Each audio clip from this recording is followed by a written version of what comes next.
Hi, Mystery Recapped here. Today, I'm going to explain a sci-fi romance movie called Bliss. Spoilers ahead. Watch out and take care. The movie opens inside an IT firm, where floor manager Greg Whittle is engrossed in his daydreams. He is sketching pictures of a beautiful place that he thinks only exists in his imagination. These sketches are incredibly detailed, and Greg seems to be able to visualize them as if they were real. Shortly after, his daughter Emily calls him and invites him to her graduation ceremony during the weekend. Greg is a bit hesitant, as he has other plans, but he eventually agrees to come to her special day. As soon as the phone call is over, Greg goes back to his sketching. His habit of mentally switching off while at work has been causing his colleagues a lot of trouble. This earns him a visit to the CEO Bjorn's office, where he is fired on the spot. Hearing the news leaves Greg stunned, but he slowly drifts back in his state of daydreaming. The boss, who is worried by his absent-mindedness, approaches to comfort him, but right at this moment, Greg suddenly bolts up, causing Bjorn to be startled. He trips backwards and hits his head on the edge of his desk. Greg comes back to his senses and checks on his boss, only to find that the latter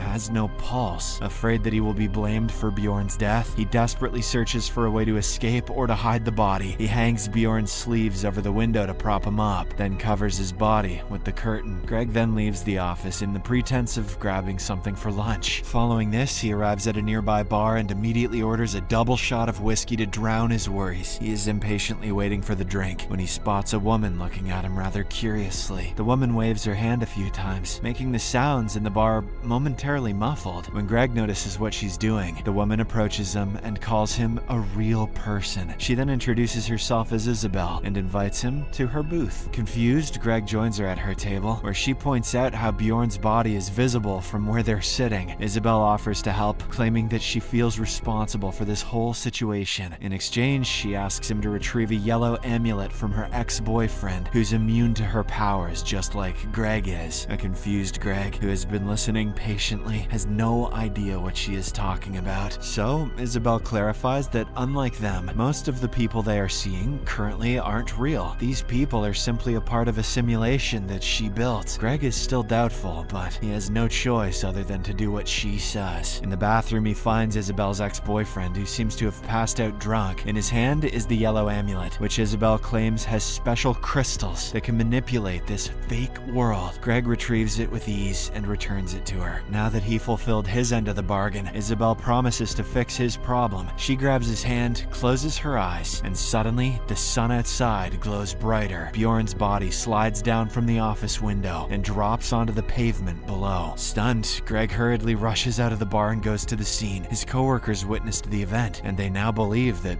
Boss Man jumped to his death. Following this, Isabel sells Greg's phone and takes him to a homeless community on the side of a bridge. She asks him to stay here until Bjorn's case is closed. Greg wants to go home instead, but he left all his money, keys, and ID behind in the office. He also clarifies that he was staying at a motel because he recently got divorced. Isabel then encourages him to just return to his life once it's safe. That evening, Greg laments that Bjorn was a good person and he didn't deserve to die. Isabel empathizes with his feelings, but she insists that Bjorn wasn't a real person. To demonstrate what she means, Isabel hands him a lighter and asks him to light a bunch of candles a few feet away. Greg, although confused, takes the lighter and visualizes himself doing the task. To his utter surprise, the candles light up one by one. This seemingly proves Isabel's point. This world is a simulation, and they are actually real people who can manipulate the world. Either that, or this movie is an analogy for meth addiction. During dinner, Greg shows his sketches to Isabel and points out how the details come naturally to him. They all belong to a woman with a cigarette in her hand who looks like Isabel. She then reveals that his sketches are their real lives outside of this fake world. The next day, Emily visits her brother Arthur and reveals that she had asked their father to attend her graduation, but Arthur doesn't want anything to do with them and even points out the many times when Greg has been an absent father. Elsewhere, Greg spends the day with Isabel, who shares the yellow crystals with him. They head to a local ice rink and have a complete blast, skating around and making making out in the bathroom. They also use their telekinesis powers to punish perverted men. It is obvious that Greg no longer feels any guilt regarding Bjorn's death and is beginning to trust Isabel more and more. Later, as they head to a fast food restaurant, Isabel spots a car pull up a few meters ahead of them. The man inside is looking for women who would have coitus for money. She talks to the man, while Greg heads into the restaurant to pick up their lunch. When he notices that he doesn't have enough money, he checks outside for Isabel and is surprised to see her getting into the car and leaving. Greg then excuses himself from the restaurant, unaware that his son Arthur is sitting nearby. Several hours pass, but Greg waits for Isabel outside the restaurant. The cashier from the restaurant even pities him and hands him a bag of stale food. Finally, Isabel arrives, and he shares the food with her without asking any questions. Later that evening, Isabel leaves Greg by the street while she heads into a shady apartment. She meets up with her ex-boyfriend Kendo and asks him to return her amulet with yellow crystals. In the meantime, Emily finds her dad and tearfully asks him to come with her. Greg insists on waiting, saying he has a friend who will arrive shortly. He promises Emily that he'll attend her graduation, but the teenager reveals that the ceremony was 2 weeks ago. Seeing that her father is confused, she leaves him her number on the back of her graduation photo. Moments later, Isabel, who had seen the father-daughter duo talking, returns. She tells Greg to forget about Emily since she's not a real human, but this only enrages him, and the two get into a light argument. As this is happening, a shady-looking van pulls up near them. The man inside has a gun and begins to demand money from them. Enraged, Greg takes a few yellow crystals from Isabel's amulet and crushes the van using his telekinetic powers. But this causes him to vomit, as he just used a lot of his mental power in one go. The scene shifts to the next morning, where Greg wakes up in Isabel's tent, but doesn't find her anywhere. He sees his sketches hung up nearby and immediately collects them before going to take a stroll. Greg soon arrives at a payphone and calls Emily using the number she left behind on her photo. However, the call is unanswered, and Greg is forced to drop a message on her voicemail. When he finally returns back to the tent, Isabel berates him for leaving her. It is revealed that someone stole all the yellow crystals while both of them were away. When Isabel learns that Greg also took his drawings, she accuses him of wanting to abandon her. These suspicions are strengthened when she finds Emily's photo in his pocket. She then stresses that this world is not real, and he's getting dragged back into the illusion. To prove her point, Isabel whips out a test tube containing several blue crystals. She says these crystals were specifically designed to eject them out of this fake world and back into the real world. They need 10 crystals each, but they're short by 4. However, Isabel is now desperate as she feels that Greg is slipping away from reality. She thus puts the crystals into a grinding device and instructs him to put it in his nose. Greg is a bit hesitant, but he has no choice but to oblige. Shortly after, he wakes up in a lab with a tube in his nose, which connects him to a machine known as the brain box. Isabel also wakes up in a similar position in the seat next to his. A technician, who is monitoring the brain box, refers to Isabel as Dr. Clemens and asks her if everything is okay. She replies that Greg got attached to a fake human in the simulation, so she intentionally ejected them from it. The attendant then walks up to Greg, calling him Dr. Whittle, and detaches him from the brain box. Next, the couple heads out, and Greg is stunned to see they're in a large, peaceful facility. They're soon approached by 2 scientists who wonder if their program is experiencing any troubles, but Isabel assures them that there isn't any problem before walking away. Then they head into town, and Greg wonders why he doesn't remember this world. Isabel explains that it's a common side effect of being in the brain box for a long time. She then shows him a place by the sea that's exactly like the serene view in his drawings. Greg is now slowly starting to realize this is their actual home. In the afternoon, Greg asks if the world has always been this perfect. Isabel replies that it was previously ridden with pollution and poverty, but it all changed when they discovered automation, synthetic biology, and asteroid mining. To trigger his memory, Isabel fetches a device called the Thought Visualizer, which apparently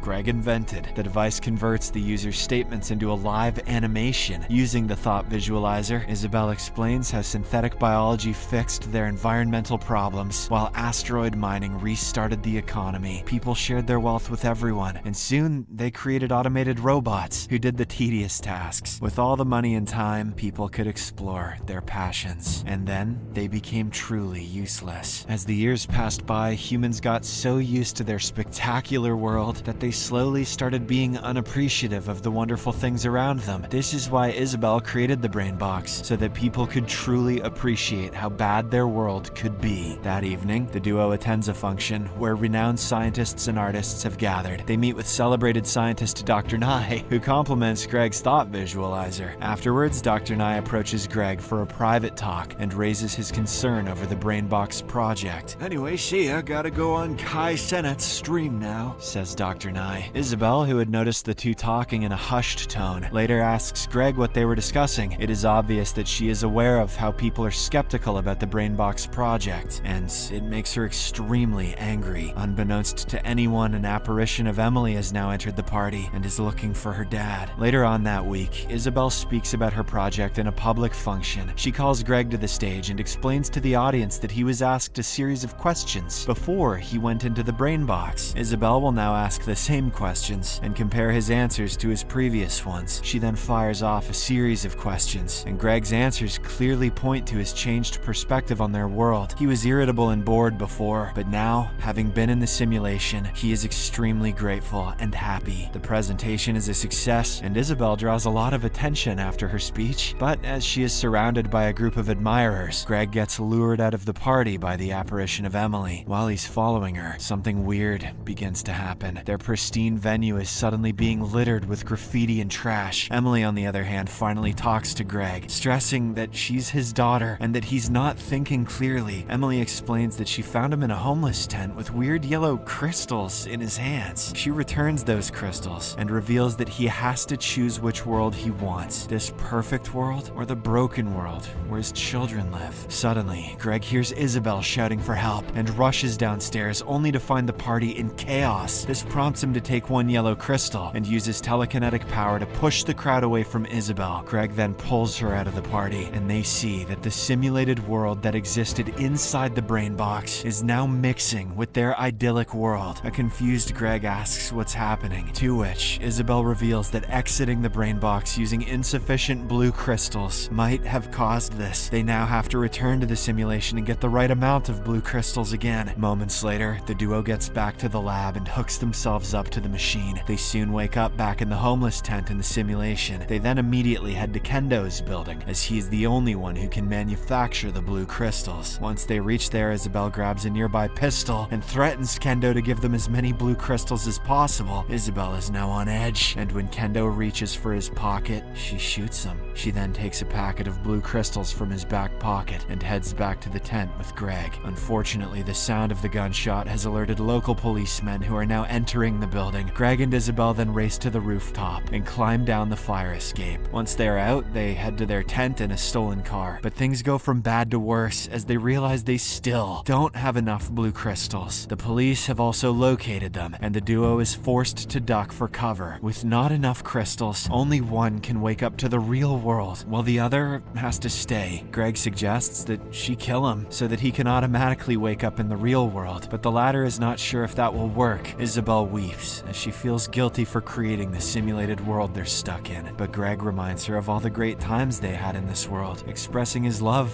for its unpredictability. He then decides to stay back and tells her to return as soon as possible. Isabel is devastated by the turn of events, but she has no choice but to accept his decision. After bidding each other farewell, Isabel surrenders to the police, which allows Greg enough time to escape. Just as she's surrounded by the police, she uses the device to wake up in her real world. In the aftermath of this event, Greg realizes that he's stuck in the simulation. He goes to a rehab clinic and joins a support group where he talks about his family and his life. The movie comes to an end as he meets up with his daughter Emily, who is happy to see him again. Subscribe for more videos like this, turn on notifications, and leave a like to help the channel out. Thank you for watching.